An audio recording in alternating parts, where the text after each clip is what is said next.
Thermocol के टुकड़े जैसा दिखने वाला ये मॉडल एक्चुअल में एक मिसाइल है। और साहब ये मिसाइल है 9 करोड़ रुपए की चाइनीज मिसाइल PL-15।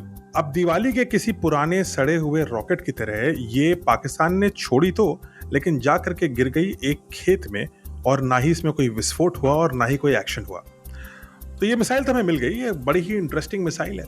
चाइना ने इस मिसाइल को बियॉन्ड विजुअल रेंज की कैटेगरी में रखा है। अब BVR यानी बियॉन्ड विजुअल रेंज, ये काफी इंटरेस्टिंग कॉन्सेप्ट है। तो कॉन्सेप्ट इंटरेस्टिंग है, मिसाइल घटिया है, तो कॉन्सेप्ट की बात करते हैं और देखते हैं इंडिया ने इसमें क्या किया है। Beyond visual range air to air category की मिसाइल होती है, यानी हवाई जहाज से फायर करके किसी और फाइटर एयरक्राफ्ट को ये टारगेट कर सकती है।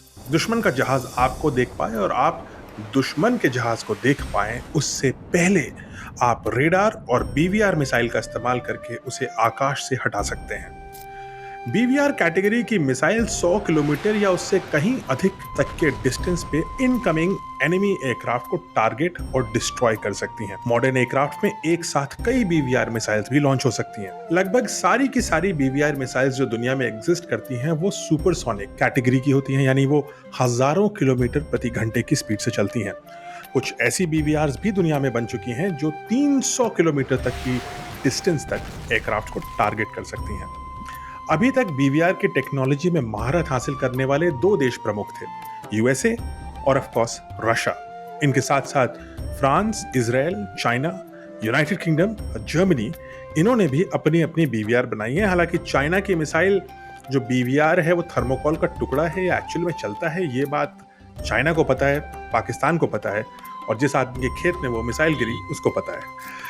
लेकिन इस BVR रेस में एक कंट्री बहुत तेजी से आगे निकल रही है, और वो country none other than Bharat है। डॉक्टर कलाम के नेतृत्व में भारत ने पहली बार 1990s में BVR मिसाइल के ऊपर काम करना शुरू किया, और इस मिसाइल सीरीज को नाम दिया गया अस्त्र। अस्त्र यानी वेपन। अस्त्र वेपन डेवलप होते होते लगभग 10 साल लगे, और 2000 के मध्य में अस्त्रा का पहला वेरिएंट टेस्ट किया गया सक्सेसफुली। ये सीरीज धीरे धीरे डेवलप होते होते अगले एक डेकेड में अस्त्रा मार्क 1 बनी। इनफैक्ट अस्त्रा मार्क 1 अब डिप्लॉयड मिसाइल है भारत की एयरफोर्स में।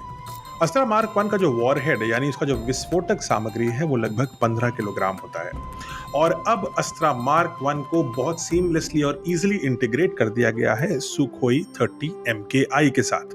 रिमेंबर डॉक्टर कलाम का vision, indigenous aircraft, indigenous missile. लेकिन कहानी यहीं खत्म नहीं होती। अस्त्रा मार्क 1 में एक बहुत बड़ा लीप आने वाला है। अब ये बड़ी छलांग क्या होने वाली है, इसके लिए next part of the video देखते हैं।